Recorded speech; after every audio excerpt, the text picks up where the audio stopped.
waxaan maanta aan jeclaaday inaan ka hadlo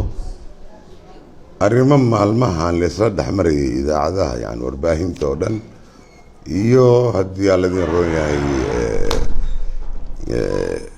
maxaan ku raahday waxaan la yiraahdo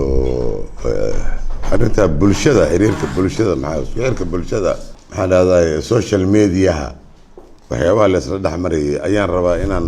ka caddeeyo meeshaan waxaa jira khalad dhacay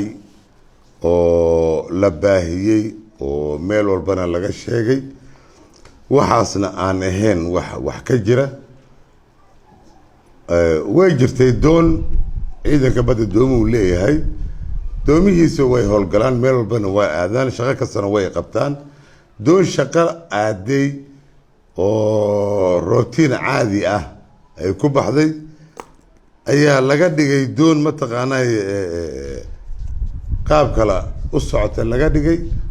wax aan sidin iyo wax mataqaanaa aan shaqo ku lahayn lagu tilmaamay doontaasi waxay ahayd ciidan degan sidaba loola socdaba hobyo ayay waxay u geysay raashinkana xaqay u leeyihiin doontuna waxa waaye ciidanku way isticmaalaan meel kastoo ciidankayga joogana way u geynaysaa waana wax sharciga wax loo dhisayna way ka mid tahay ha ahaato dad baa si xun fasir uga bixiyey ayadoo taasay jirtaa la yiri haddana doontii waxay ku gadoontay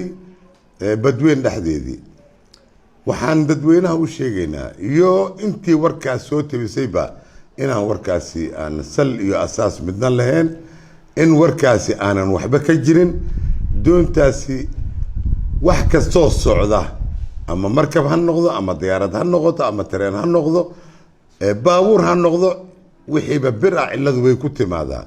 doontu cilladaa ku timid matoorka xaggiisii ah tiina waxa waaye waa laga samata bixiyey oo wax dhibaato gaaray ma laha cidna yani nagaga dhimatay ma laha wax gadoomayna ma laha doontiina maanta ayadoo nabad qabta iyo doontii aan u dirnayba oo gurmad ahaan ugu dirnayba waxay wada fadhiyaan cadalay wada joogaan maanta inay soo galaan xamar ayaan aada u rajaynaynaa ay soo geli doonaan dadkii meesha jirayna oo la socdayna dad yani nabadoodii caafimaadkoodii qaba waaye cadalayna maanta ku sugan yihiin idaacadaha qaar baa buunbuuniyo yiri doon baa gadoontay doon baa lagu dhammaaday